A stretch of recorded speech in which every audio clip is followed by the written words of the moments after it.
Hello students, હવે આપણે start કરશું શીટ નંબર 3. બરાબર. હવે શીટ નંબર 3 પ્રોબ્લેમ નંબર 3 શું છે? Problem number 3, draw an ellipse having major axis 100 mm and minor axis 70 mm by arc of circle method. બરાબર.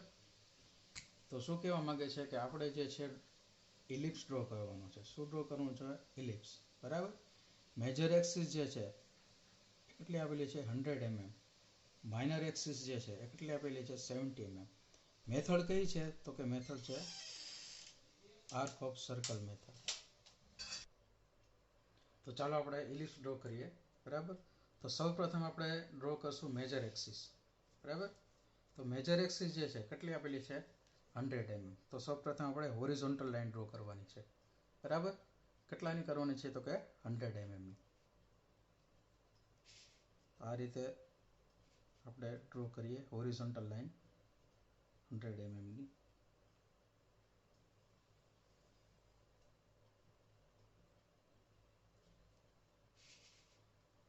બરાબર. આ લાઈન આપણે ડ્રો કરી છે 100 mm હોરિઝોન્ટલ લાઈન.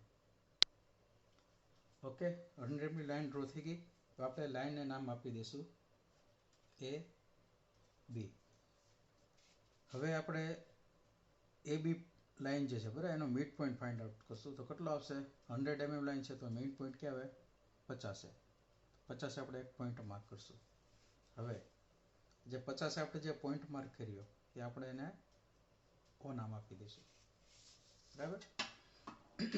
હવે જુઓ તો હવે આપણે માઇનર એક્સિસ ડ્રો કરવાની છે. તો માઇનર એક્સિસ કેટલી છે? 70 mm. તો આ પોઈન્ટ ઓ જે છે બરાબર મિડ પોઈન્ટ ત્યાંથી આપણે 100 ની લાઈન ડ્રો કરવા 70 mm ની લાઈન ડ્રો કરવાની છે. તો કઈ રીતે? કે આ રીતે સેટ કરવાનું છે. બરાબર. 70 એટલે કે આ રીતે વર્ટિકલ લાઈન લેવાની છે. 70 એટલે ઉપર આ જે મિડ પોઈન્ટ છે બરાબર તેથી ઉપરની બાજુ કેટલું આવશે? 35 mm અને નીચેની બાજુ પણ કેટલું આવશે? 35 mm. બરાબર. એટલે ટોટલ જે લાઈન ડ્રો થશે એ કેટલી થશે? તો કે 70 ની લાઈન ડ્રો થશે. તો આ રીતે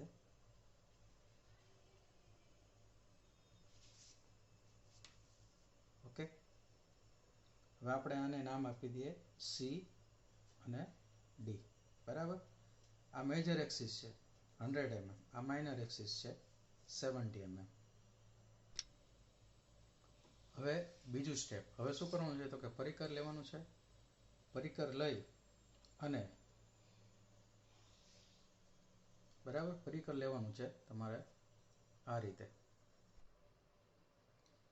ત્યારબાદ પરિકર ઉપર આ રીતે ઓ અને એ જેટલું માપ સેટ કરવાનું છે. કેટલું? પોઈન્ટ ઓ અને આ પોઈન્ટ એ.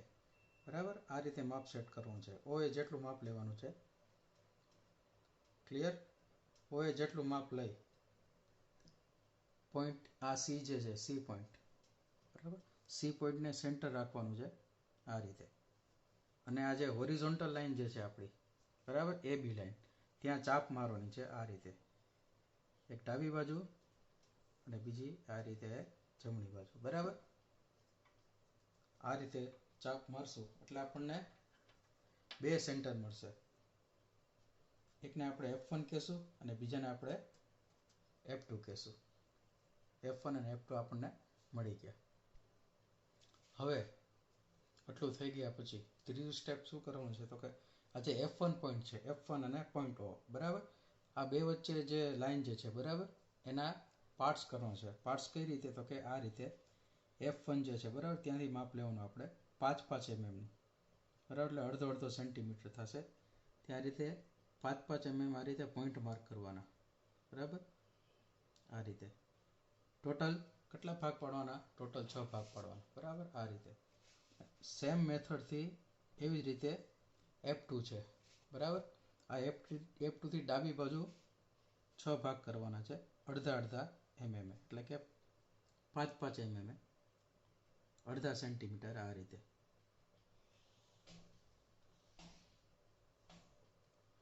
બરાબર. તો જો ટોટલ કેટલા પાર્ટ્સ પડ્યા છે? 1 2 3 4 5 અને 6. બરાબર. F1 થી O ના 6 ભાગ પાડવાના છે. F2 થી ઓના પણ કેટલા 6 ભાગ પાડવાના છે. બરાબર આ રીતે. હવે આપણે આને નંબરિંગ આપી દઈએ. તો નંબરિંગ કઈ રીતે આપણું F1 છે બરાબર, તો એની બાજુ છે આ 1 આ 2 આ 3 4 અને 5. એવી રીતે જમણી બાજુથી આપીએ 1 2 3 4 અને આ 5.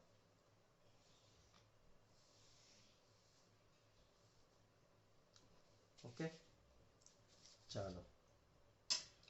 તો હવે ચોથું સ્ટેપ શું કરવાનું છે તો ચાલો જોઈએ.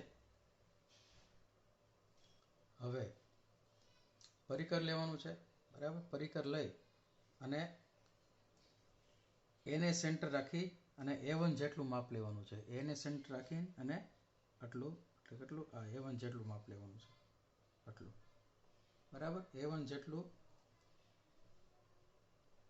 માપ લેવાનું છે F ને સેન્ટર રાખીને.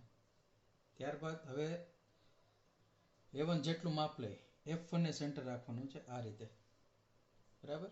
F1 ને સેન્ટર રાખી આ રીતે એક ઉપર આ રીતે ચાપ મારવાની છે અને એક આ રીતે નીચે ચાપ મારવાની છે. બરાબર.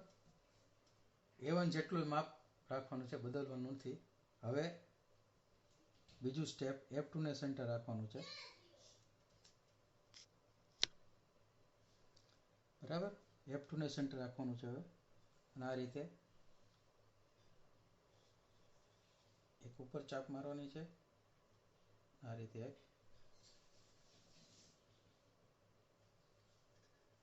નીચે ચાપ મારવાની છે. બરાબર. હવે A2 જેટલું માપ લેવાનું છે આ રીતે. A2 જેટલું માપ લઈ અને સેમ મેથડથી F1 ને સેન્ટર રાખવાનું છે.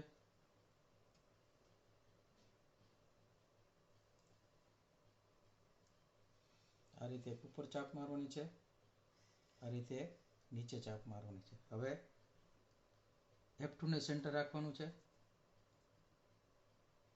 આ રીતે એક ઉપર ચાપ મારવાની છે, આ રીતે નીચે ચાપ મારવાની છે. પછી ત્યાર પછી A3 જેટલું માપ લેવાનું છે.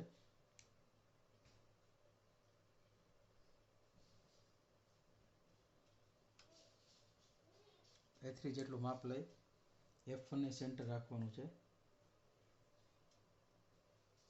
આ રીતે ઉપર ચાપ મારવાની છે, આ રીતે નીચે ચાપ મારવાની છે. હવે F2 ને સેન્ટર રાખવાનું છે, આ રીતે એક ઉપર ચાપ મારવાની છે, પછી આ રીતે નીચે ચાપ મારવાની છે. હવે A4 ને સેન્ટર A4 જેટલું માપ લેવાનું છે. F1 ને સેન્ટર રાખવાનું છે, એક આ રીતે ઉપર ચાપ મારવાની છે, એક આ રીતે નીચે ચાપ મારવાની છે. ત્યારબાદ F2 ને સેન્ટર રાખવાનું છે, એક ચાપ ઉપર મારવાની છે, એક ચાપ નીચે મારવાની છે. બરાબર. એના પછી નેક્સ્ટ સ્ટેપમાં શું આવશે, આટલી વસ્તુ થઈ ગયા પછી હવે શું કરવાનું છે તો કે આ A જે છે બરાબર, એ ઉપર એક પોઈન્ટ રાખો પરિકરનો. બરાબર. એને સેન્ટર રાખો અને A1 જેટલું માપ લેવાનું છે. બરાબર. આ રીતે A1 જેટલું માપ લેવાનું છે. A1 જેટલું માપ. બરાબર. આ રીતે A1 જેટલું માપ લઈ હવે આપણે સેન્ટર રાખવાનું છે F1 ને આ રીતે. બરાબર. આ રીતે F1 ને સેન્ટર રાખી અને આ જે પેલી આપણે જે ચાપ મારી છે આ બાજુ જમણી બાજુ તે એક આ રીતે બીજી ચાપ મારવાની છે. બરાબર. હવે F2 ને સેન્ટર રાખવાનું છે અને આ રીતે ડાબી બાજુ આપણે જે પેલી ચાપ મારી છે એની ઉપર જ આપણે આ રીતે બીજી ચાપ મારવાની છે. પછી A1 થયું. હવે A2 જેટલું માપ લેવાનું છે, આટલું. બરાબર.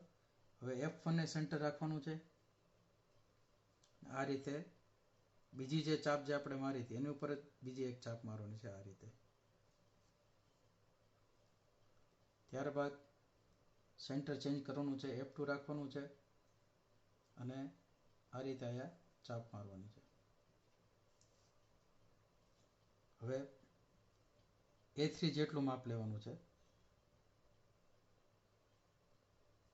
ફરીથી F1 ને સેન્ટર રાખવાનું છે, આ રીતે. આજે 3 નંબરની જે ચાપ છે ત્યાં એક મારવાની છે. હવે F2 ને સેન્ટર રાખવાનું છે, આ રીતે ચાપ મારવાની છે. ફરીથી A4 જેટલું માપ લેવાનું છે, F1 ને સેન્ટર રાખવાનું છે, આ રીતે ચાપ મારવાની છે. સેન્ટર ચેન્જ કરવાનું છે, F2 ને સેન્ટર રાખવાનું છે. આ જે છેલ્લી જે ચાપ મારી છે એના ઉપર બીજી આપણે ચાપ મારવાની છે. બરાબર. તો આ રીતે તમે જોશો તો આપણને આ 4 પોઈન્ટ મળી ગયા છે. બરાબર. ત્યાં પોઈન્ટ માર્ક કરી લેવાના છે, આ રીતે.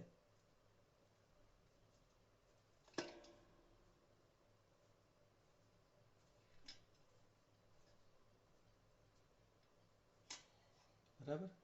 પોઈન્ટ નામ આપી દેવાના છે, P1 P2 P3 P4 એ રીતે.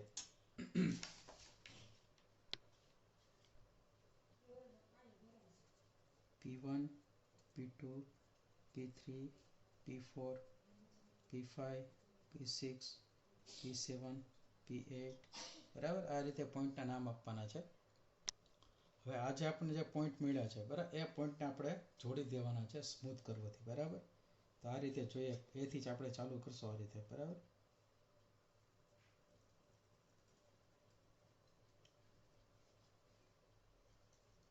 આ રીતે સ્મૂથ ફ્રી હેન્ડથી આ રીતે આપણે પોઈન્ટ જે છે એને જોડવાના છે. આ રીતે પોઈન્ટ બી આવશે, પછી આ રીતે.